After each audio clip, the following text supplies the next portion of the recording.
ហេតុអ្វីបានជាឆ្មាខ្មៅត្រូវបានគេចាត់ទុកថាជាប្រផ្នូលអាក្រក់សត្វឆ្មាជាពិសេសឆ្មាខ្មៅតែងតែត្រូវបានភ្ជាប់ទៅនឹងអំពើធ្មប់ជំនឿអរូបីនិងប្រផ្នូលមិនល្អនៅក្នុងវប្បធម៌មួយចំនួនគេថែមទាំងជឿថាវាជាដៃគូរបស់ពួកមេធ្មប់ឬអាចកាឡាខ្លួនជាឆ្មាខ្មៅបានប៉ុន្តែតើនេះជាការពិតឬគ្រាន់តែជាជំនឿដែលបន្តពីអតីតកាល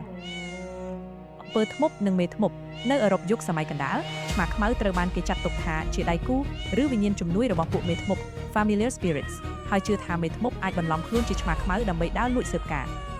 ប្រផ្នូលអាក្រក់នៅក្នុងវប្បធម៌ជាច្រើនពេលឃើញឆ្មាខ្មៅដើរកាត់មុខត្រូវបានគេចាត់ទុកថាជាប្រផ្នូលនាំមកនូវសំណាងអាក្រក់ឬគ្រោះថ្នាក់ផ្សេងៗ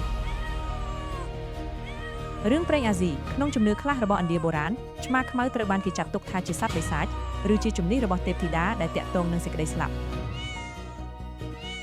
ទស្សនៈវិជ្ជមាននិងអត្ថប្រយោជន៍ការនាំលាភសំណាងនៅប្រទេសជប៉ុននិងអង់គ្លេសឆ្មាខ្មៅពិតជាត្រូវបានគេជឿថានាំមកនូវសេចក្តីសុខសុភមង្គលនិងលាភសំណាងវិញភាពស្មោះត្រង់និងរស់រាយពួកវាជាសត្វមានភាពវៃឆ្លាតស្អាតបាតនិងចេះលួងលោមម្ចាស់បានយ៉ាងល្អ